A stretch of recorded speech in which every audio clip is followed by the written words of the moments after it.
bonjour, tout bonsoir peuple congolais. Bino tout vos occasions et Rolanda biso de Soussou. Biska Bozali na banda kuna bino. La situation politique au Congo ils a évolué. Né biso nous tous au monde en a évolué. Nous avons 4 points à développer dans la minute Oyo concernant l'actualité politique na Congo, RD Congo, Mboka na biso.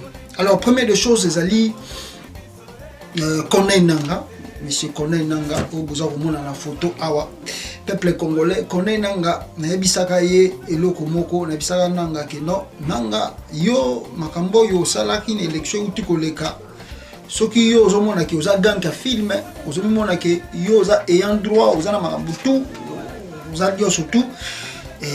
Donc il faut bango ke soki osengi pardonner, il y aura de malédiction. Et vous allez continuer la vie na yo, la vie à famille na yo, puis la génération future. Je dis ça, première malédiction, tombaki ya nanga, et ça là qui malédiction, boyoka ki bino moka un mois, soit quelques jours passés, États-Unis a frappé Corneille Nanga, a payé sanction. A payé sanction, à koko tasumboka o, te donné les abonnés nanga mboka o, donc oublié.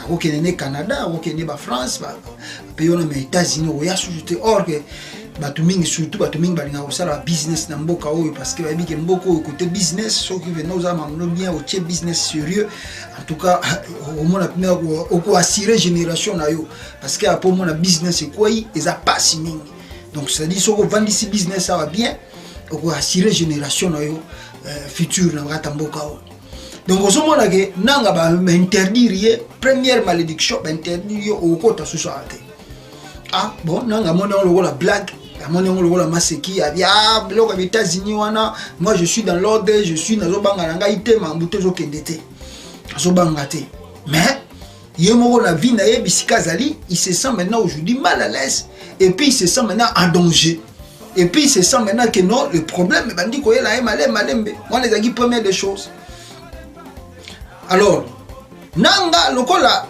tu dis l'équipe makasi mingi au lieu à réparer ta makambo ya élection ndenge za kokende rien il s'entête encore dans la corruption kada corruption jusqu'à ce que nanga peuple congolais est parti encore corrompre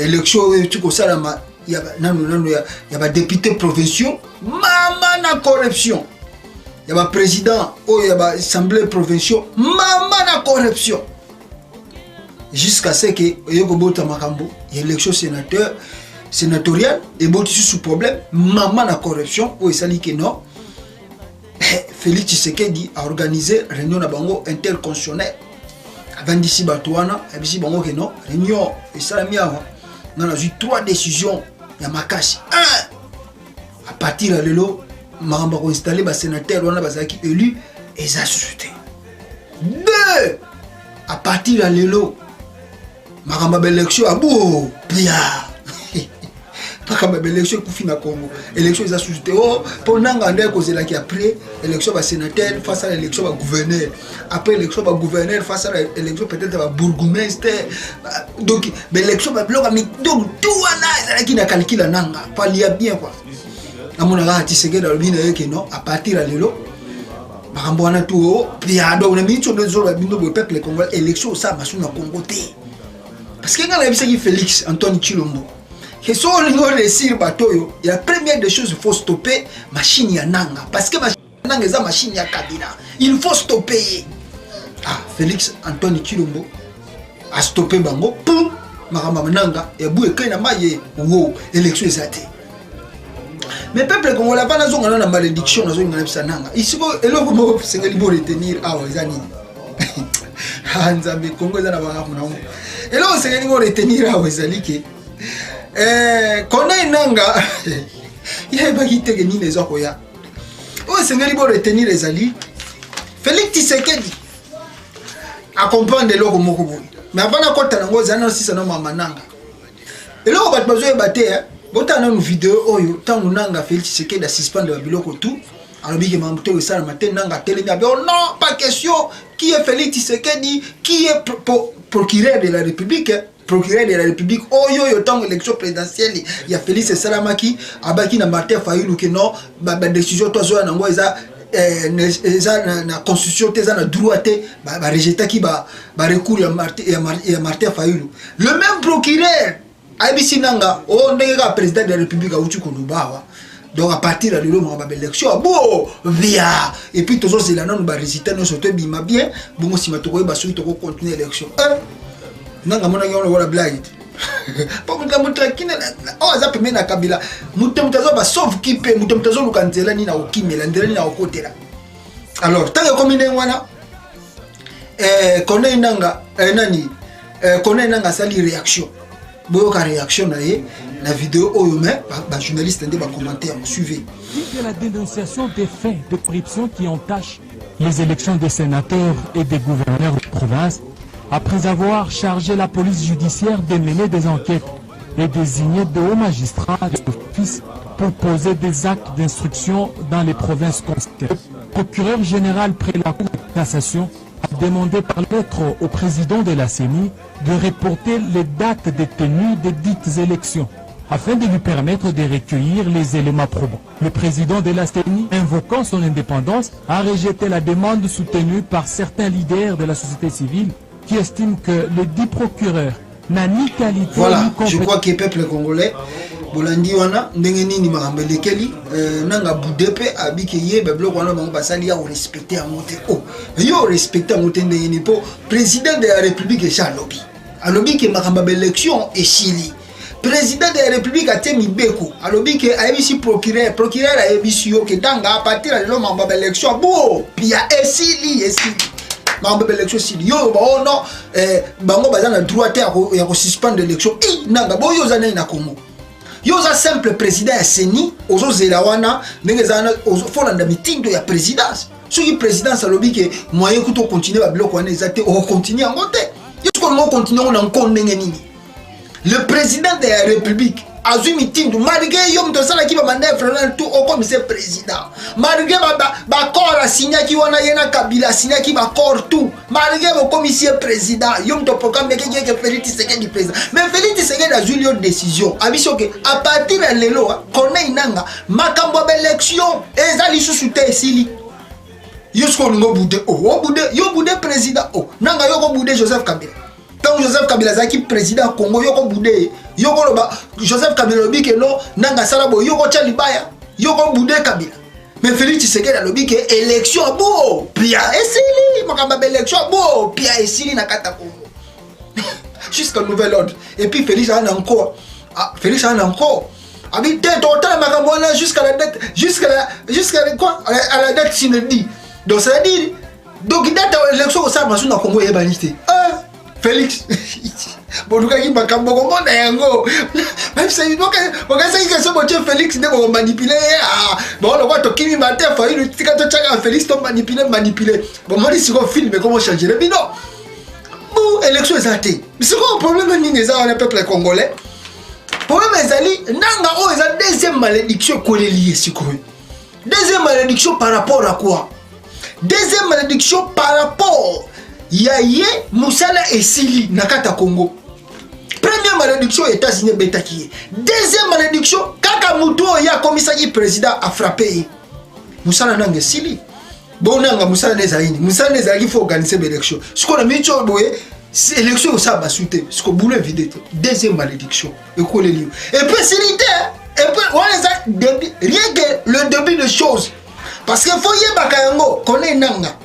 L'élection tout yo uti ko salela à part ga Félix Nenga bo commissaire président peut-être wande ko tikala mais boye bango ke assemblée nationale wana e ko zala dissous kalaté faut bango ke assemblée provinciale wana tout botie wana e ko zala dissous kalaté donc osali no musala pour donc makambu tout ba fort tout yo uti ko sala nanga osali musala ya mpunda pour Félix Tshisekedi sa bandi élection est ajustée akati makambu tout mokolo pe go sala ma ebanité donc yo eza deuxième malédiction ko lelio pour osasu osani bloko wana zoloba biloba président sa lobi que élection ça yo sa sélection na ndé pour muto bibisa mbongo ba tutu eza gouvernement muto azoko diriger gouvernement c'est le président de la République premier ministre ata yé mais c'est le président qui est le chef Alors que élection exalté nanga kanga maboko wow deuxième malédiction ko le dio musale sili mono chagi tembe et bisa yo connaît nanga soko za pridenté ba malédiction ko yela yo malembe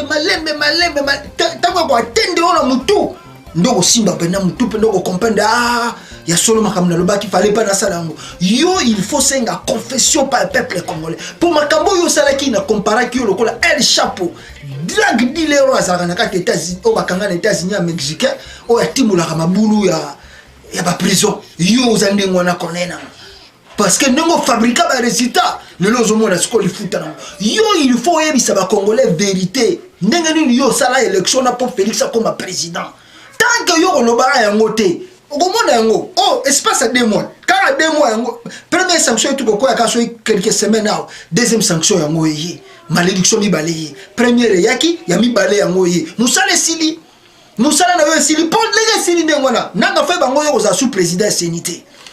Foye bango yo na vina yo ogotika nanga jamais ko za président séni. Moi ba président ba pays africain banda ko bengisa yo. Na ndengo yo seli ba comme na Congo. Jamais pays africain ko bengisa ka yo le support ya ko tala ma élection na mboka na bango.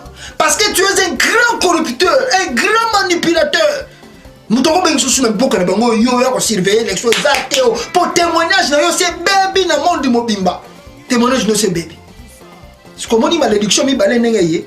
Ça là élection tout à l'heure. Pendant que ma PK tu as dit conversation na sénateur mutumo wa postulé à la sénateur alobi que na gagné yo so bise que token na cour na lembi token na cour token 600 nanga orgueil ya.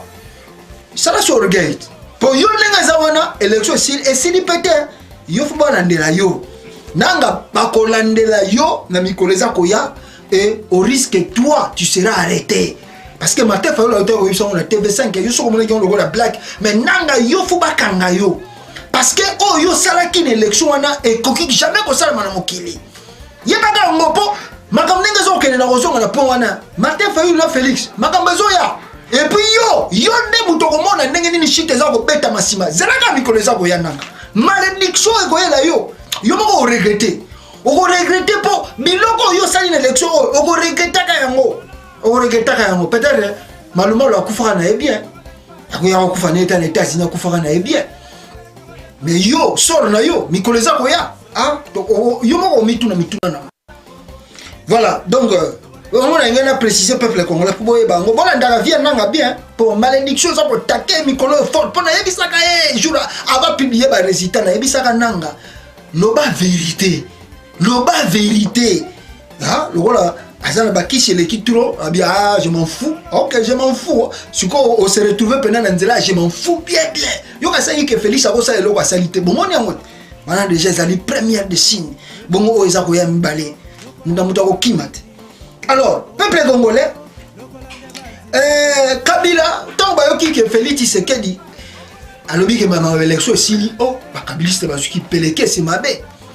Azui qui peleke c'est beaucoup na koto ba show kitundu ba bimbi soki shadari ba bimbi ba koti réunion ba nini donc ba koti ba réunion ne bo na vidéo o izo le kanasima pepe de ba koti réunion ba bi que non décision o Félix Auti kozwa na kati ya réunion interconstitutionnelle ezali décision moko ezana constitution te jamais bango ba kozwa décision ba suspendre l'élection bata PPRD baketi balobi jusqu'à okende musika babike non biso ba sénateur na biso okende ko siéger bongo totala soki Félix akoboma ba sénateur wana bia kosala ndenge nini bon en même temps toki ke na cour yango ya justice so cour suprême so cour nini wana babande déjà kolandela ba procès wana pa batala so corruption ezalaki banini kuna d'ailleurs babandi kolandela makambo ngo to yebite so yosuka ndenge nini na mekoleza koya mais le problème yanga eza nini bakabiliste bango to ba négocier ki na Félix.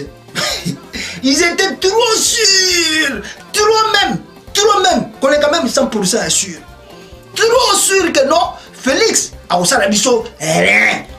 Dernier jour, quand il y a passation de pouvoir, il y a Félix, Kabila, peuple congolais, vous avez témoin. Vous avez qui sourire. Kabila, c'est caractère, mais jour là, vous avez qui sourire. Pas pendant na présidence, on a bon mon espoir, c'est caractère. Le jour où c'est caractère, c'est jour, c'est la passation de pouvoir, on a Félix. Si quand Félix a suivi maman na mokano alobi que non na mincho na zo sabino élection ezate makambuto ezate toko installer ba gouverneur te ba sénateur on peut pas qu'on installer te ba Kabila c'est ba ju vertige. Oh non, ya Félix ya ninga bandaneni alinga violer loi, alinga violer mibeko na mboko futo respectango. Oh bino ba taper pede bo respecter mibeko na Congo. Kabila ça respecter constitution Congo. Kabila a respecter constitution Congo. Élection sénégalais qu'ils ont organisé tant il y a compte à ça transition à 3 ans. Élection sénégalais qu'ils ont organisé ce qui na 2006 élection avec qu'on pousse na 2003 so ni ba bendi sous ba date année pour ba on l'élection en 2006. Élection en 2011 et sénégalais qui organisé ce qui na mois nini ba bendi ba date ti ba on l'élection en 2011.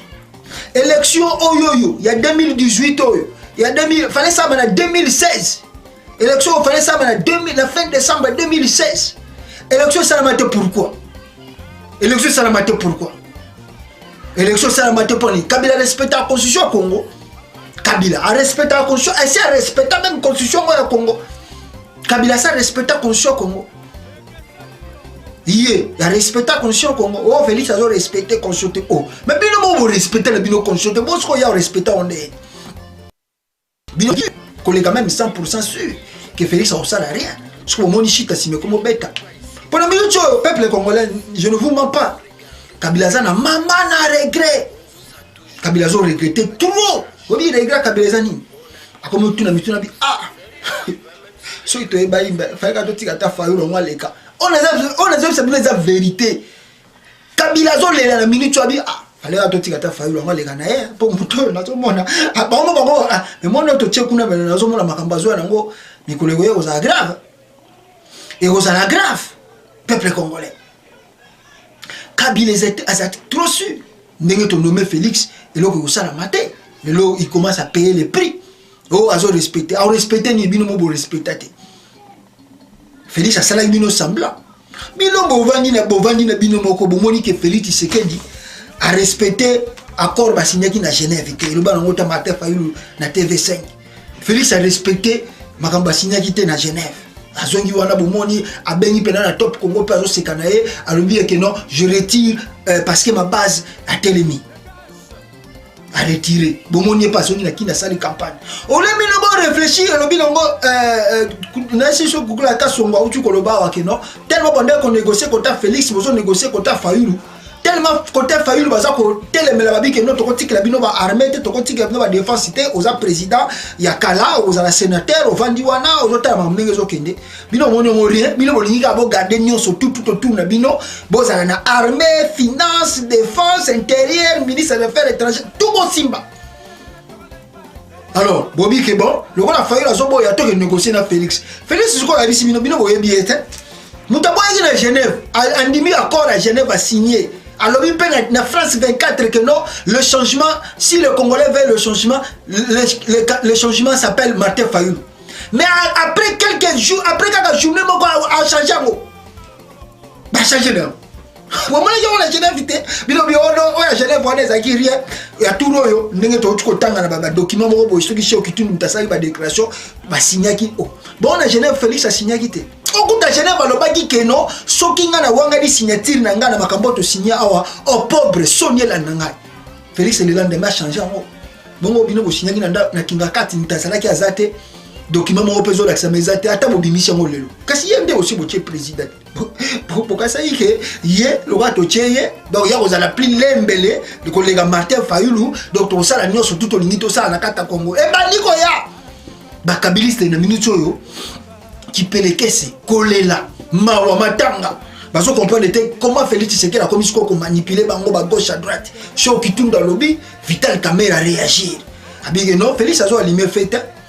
Mais ça pose tout but allumer, Félix a dit pena pelisa moto, kasi atebele ba okima mboko. On les a message ya pour yebi ke bino, ba crime bosala, corruption bosala na kata Congo. Ikoleza ko ya, ikozala grave na kata mboka wana. Donc le gola sa bandi makamuna yebo, botika hara.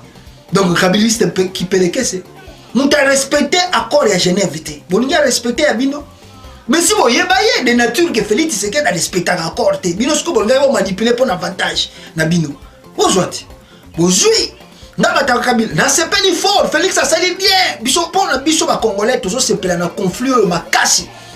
Félix, côté que les bango tenté yo il faut au moins ça conflit parce que le peuple congolais a pris un soulèvement populaire ba congolais baza ko luka soulèvement populaire ça na Congo pour te dégager ba kabiliste donc yo Félix côté que les kabiliste tenté quand ndongo bandi ko mema bango na ndengo wana pa bango baza na rien pour population ça vomisa bango so ba yo ça l'erreur o bango mona ki déjà na limité base ka ndinga tomboka bango na ki déjà ndenge ça makiti bongo siko soki na ndenge makambo eza koyela mikolo koya po wana ndenge ekozala grave Félix kobanga muta kabila te kobanga pe ba kabiliste te ndenge za boye bango bakanisa ki ke yo respecter accord mais bango seli ke na Genève yo wanga na accord le bango bakanisa ki ke bango manipuler yo bango ba siko yo siko banda ko manipuler bango baye batie premier combat premier ministre na mesa Félix nommé premier ministre. Oh, Félix pas bon betene kara. Bongo yo Kabila, tant batindela ka combat Félix. Batindela ka après accord il y a Saint-Sylvestre. Batindela ka combat Félix na message. Au beta na combien de mois. Tu as ko bisa brino ci bana ndenge na yo, binisi sani bana ngana ndenge na yo. Kasi comme tout, mo ki les a tour de tour, mo ni sis ne bon ma neuf. Kabila, o mo ni sis ne bon ma neuf. Yo pas pesi combote, Félix pas vanini nanu. Si quoi ça on peut encore. So poser baté, Félix a ça on peut encore. Ndebino ko sala na ko na Sylvestre na ko zongisa mo. Et le plus malin, Félix encore le plus malin, a zongisi encore à 10 Abeba. Bon bien encore à 10 Abeba. Non, teza ko na Congo. Batala. Bon quand c'est yendo, to si lembele, to ko manipuler, to ko sala makambutu, to ka debo bochede moto, bo pelisi moto e ko kila bisa problème. Félix a zongisi makamba encore ya Beba. Oui, mama dit encore a dit ça peut pas nese. Eko yinda karate awe ko yinda. Ukasa yike no bozui tokole Félix même bango kaka nengo wana zo même bango pour congolais tout le monde na posa ya soulèvement salama. Siko bango ba ya ko menacer yo, bongo sikoyo ndenge batali mete ba fayu ya ko za bord na yo. Allez, siko tangu moi lo ko ne ko salama, siko bango ba ko mona soulèvement populaire ça na Congo nde ba okima mboka wana. Le premier ministre na mesa ya Félix kara on dirait que tamona ta combat premier ministre. Kasi bino ko sala ba monde ngwana ba sali binoti. Mais mo ki li tourne tour si c'est bon en 2009. Voilà. Donc ma maison que nene ngwana grave. Mais ce que vous devez retenir, la carte que Félix Tshisekedi a joué. Voilà les ali carte ba on a caméra. Oui ba mni les samina élection pour na ba pona ba sénateur. Ba tu comprendre dans ngota asali ma Félix na ba député ya IDPS ba sali makambo na nko. Na ba député ya ML ya UNC basali makambo na nko. Bobi koni basali. Ba comprendre ba bi mambo ndenge zo kende. Kabila zo se préparer fois comme sénateur à vie. Pour dire si déjà tant élection bimaki, tout le monde dit que Kabila bata Kabila bazaki na 90 sénateurs plus 1 parce que Kabila va voter automatiquement za sénateur. Parce que Félix a boulé bi ceux qui Kabila comme sénateur à vie, n'endenga zo contrôler Sénat au risque que bato ba ko destituer na mikolo za koya. Au risque pe bazo na plan musu bazo préparer na CC na mikolo za koya ba ko tendre na piège wana pe Kabila po ya ko récupérer pouvoir. Encore Vital Kamerhe baza pembe na Félix ba beti machine ba futo lengela futo beta machine so to meka to ko installer Sénat na sikote. So to installer Sénat sikote za danger. Et surtout que ba so diaspora ba commander solo ba kataka na fatité ba sera ba to ba zolu ba même sénateur bango ba bisi ba député bango do ezawa bataille Peter Kazadi Jean-Marc Kabunda Ken a limité pour on est la tactique de politique Jean-Marc Kabunda Ken a limité pour yeba ki ke makambo to so ça masiko eko salama écoutez très bien mon analyse Jean-Marc Kabunda bengisi ba député provinciaux ayebisi bango ke boke voter nginga yo voter ngani yo ke voter kingani bato bakei na kati ya assemblée babandi bali banda ko voter Peter Kazadi bandi ko souffler bango na matoi voter un tel donc si va voter un tel on a pour mbongo non yali mama mbongo te balingaki balakisa ke corruption le ki trop balakisi ke comment va passer à 12 députés provinciaux ba bimana 0 sénateur et ça n'a raté mais ça on a encore pour balakisa ke corruption le ki trop tala dit le tino IDPS bimana 0 sénateur et puis c'est ce qu'on trouble à les populations variées, bah revendiquer à l'époque Félix Tshisekedi a eu raison parce qu'il fallait dire qu'on Luka raison n'ino bino boko bimisa carte.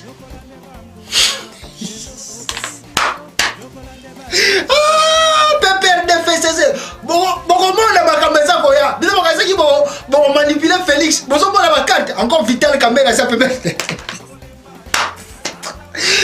vivre film ça koya na Congo dans la bandité on ça le début des choses film ça koya parce que là on a encore Peter Kasseti voter tel ba voter ba tout ba voter ba ta fait c'est oh à la risque de si tu ne peux pas s'ajouter ba ta PPD ba sepeli or que ça qui moyen oyo Félix a dit qu'on Luka pour dissoudre pour annuler l'élection de sénateur pourquoi annuler l'élection de sénateur annuler ngo pour na ba lutter annuler ngo pour lingité Kabila contrôler Sénat alingi peut-être que Kabila Sénat vendre siko pour et ça va risque pour le pouvoir na ye pour ba yebisi que soki Kabila comme déjà na Sénat wana yo za na temps lingité ba kolongola yo pour moni que batwanda ko zela que Kabila comme premier ministre ba moni atie soki nani yuma soki yuma wana yene mtaoza premier ministre mais il y a une raison à Sénat pour une raison à Sénat parce que bazana na calcul ba ngaba beta siko Kamerhe avant d'ici Félix tombe Kabila wana tali pour suspension on me vide ba kati carte ba kabiliste match za koya match za koya peuple congolais Félix accompagne des jeux allez koya ba Kabila yango na bomoni annulé élection na ba sénateur siko peuple congolais na maman ndenge za okende bango bataka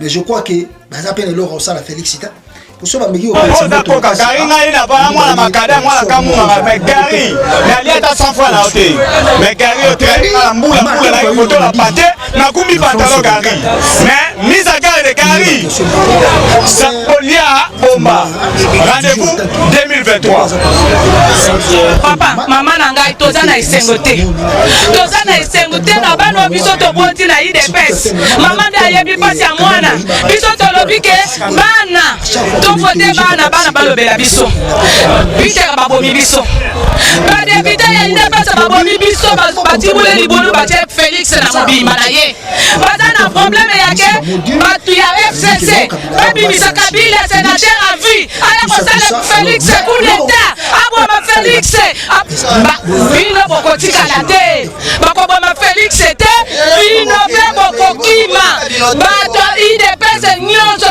bokolakisa biso mutu bino bovote soki bolakisi biso te bokokoma na IDPS te bokosege mpe te biso toza na bino biso basi tokotambola mutakala mpo na bino Kabila aza démon Kabila aza satan Kabila aza diable Kabila azoluka mbongoma Félix mais akongoma ye te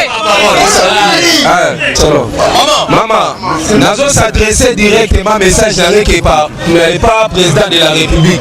Président Fachita, où est sa base là yo? Où est ça qui est fada et sa base? Il y a de tout autour là yo et ça na ba linga yo te. Oza na vie là yo na maboko eza danger. Tellement moi ça ma biso base to mona musika. Kanisa na Genève. Soki na Genève yo ka biso te mbele lo ko place au salati. Alors to moni déjà danger. Et ça na pas tout bazo ke liembongo po ba cha vie là yo danger. La responsabilité en tant que président de la République. Puisque avant d'être aux autres, on moni déjà, permet de l'union sur la ya bazon ou pas, bazon moutou na yo président. Soit ça chez Zabo la édition. Et puis, président, toi pour ça bien mon côté. Toi pour ça qu'on n'est même pas yonaé. Pendant 18 ans, nous sommes les gars. Il n'a pas de député. Alors, il y a un message tellement clé, Alingi ba Congolais to analyser profondément.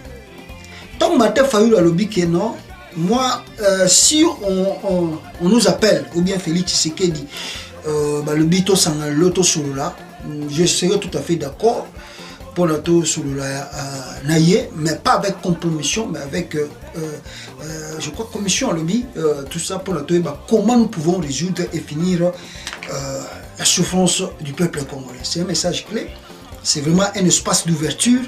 Oyo Martin Fayulu a outuko sala na France 24. C'est pour dire que non, le camp de la Mouka va comprendre que non, à l'île ma réseau Kendele, il faut te sauver Mboka. Il faut te sauver Mboka. Donc Mafa na Félix baibani lelo depuis le loté depuis kala baza batoyo abundi bitumba Mafa soutena IDPS ata lelo bata IDPS mususu na mutu musu ande ko sa ne théâtre aleki na TV akomi ko ba ono Martin Fayulu aza sénégalais akomi pese ba kombo ba bilo mususu ba débat mususu poso to botika biloko wana poso to bito démarrer ba débat mususu ya biloko ba nationalité tant bando ba ke Félix Tshisekedi aza angolais mama na ya aza angolaise ba nini binoka bataliba bando ko finga lisusu bato Ozomo tango bino bozo sala ba vidéo ndengona bozo sepela nango.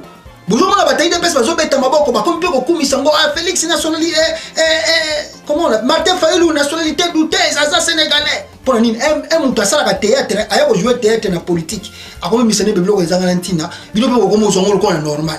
Ça passe mingi. Mutu asala ka théâtre osala comédie azu comédie wana yena na politique. Abimisa bino pièce théâtrale moko boy. Abino Fayulu aza sénégalais. Bino pe bondimi. Ce qu'on tombe sur biso to bandi ko la ba preuve que non tolo ba que non comment Félix Tshisekedi aza angolais maman aza angolaise surtout bi que non Félix Tshisekedi aza mona été Tshisekedi bon mona onde kabilo nde bo finga batike bozana haine bozana jalousie bolinga Félix te bolingi de peste bablo musu botika ba débat na zangatina on a pas so bo critiquer mutu critiquer na blo musu mais boko ta bablo musu zangatina te eza même na sensité. Parce que quand vous continuez comme ça, vous pouvez résister. Vous envoyez les gens aussi à faire des recherches sur Félix. Vous voyez, sur votre bandit, on des recherches sur Félix, c'est grave. Vous avez vu tout ça, on a posé un débat politique, critique normal. Quand on a vu la sensité, il n'est pas congolais. Toi, tu ne connais pas Fayulu. Fayulu est né à Kinshasa, grandi à Kinshasa. Il est étranger. Ah! Ils n'ont pas si ming. Non, quand tu as bloqué parce que il y a des distractions, tout ça. Donc, peuple congolais, ouverture au Fayulu, tout ça en France 24, les amounés. Où a signé de Konaé, Félix Tshisekedi dit non, s'il faut, moi, je crois que c'est le moment, le camp de Félix cache. Baluka bakutana la muka baluka so ba sala ndenge nini pour na basi sa dossier wana ko. Moi j'ai fait une vidéo ici. Na bisaki na eni nanga Martin Fayulu que non, ce qui possibilité pesami que non, il faut Martin Fayulu à la première ministre. Moi je suis tout à fait d'accord avec ça. Parce que Félix Tshisekedi à la présidence, Martin Fayulu à la primature, on va avancer le Congo. On va avancer le Congo. Et puis ça qui dit lo basala qui na Genève. Ou avant que de Genève, ce qui Fayulu à président Félix a le premier ministre. Ce qui Félix a le président, Fayulu a le premier ministre. Ce qui le lo yango nazo bandela yango, et ça dit mokano na Nzambe, to kumisi Nzambe. Batumsu abinanga te, Fayulu a le président. Oui, to boyite Fayulu est président. Mais na minute toujours le baboyi. Recommencer encore des élections au Congo. Ah, papa Tshisekedi. Fayulu a une expérience politique 2006, bah il va changer un peu élection. Et ça la élection, nous sommes salama. En 2011, il y a papa Tshisekedi d'élection. L'élection, monsieur Salama. La ministre de l'institution, surtout, a fait Tshisekedi dans la boisson vendre déjà. Dire qu'il recommencer les élections, je ne sais pas comment on va faire recommencer ces élections. Il faut vraiment aller dans le principe. Mais éviter, la meilleure des choses, on est quand Martin Fayulu tout le non, commission sur une ligne, vous Salama, entre la Moukakash, vous avez dégagé cette situation pour évoluer, tout si ça m'a congolais. Tout si ça passe à la Congolais, souci la biso yango dégager n'engo moko Martin Fayulu jour le bar, tout dégager la Kabylie, tout dégager la Kabylie. Seul moyen de dégager Kabylie ezali Félix Fayulu pote les noms des aboui. Ceux qui même Fayulu a gagné l'élection oyo. Bataille de pes benga bazalaka mécontent. Bataille de pes benga ba separater ngabo zalaka guerre kaka. Ti ngabo senga peut-être compromission kaka soki commission soki nini entre Fayulu na Félix. Le l'open day tous aboui. Non, Fayulu a gagné l'élection.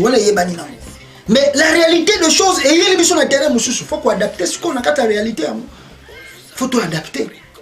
Moi, je dis simplement à mon aîné Fayulu, ceux qui ont allé signer Salama, et bien, il y a surtout Bazana Lamuka, Moïse Katumbi, Jean-Pierre Bemba, Mouissana Moussi, Freddy Matumou, Batoutou, n'habite sur la réunion, sur Bazana réunion déjà les lots. En tout cas, pour raisonner côté Wana, pour et vous allez malin mingi pour nous sauver Mboka.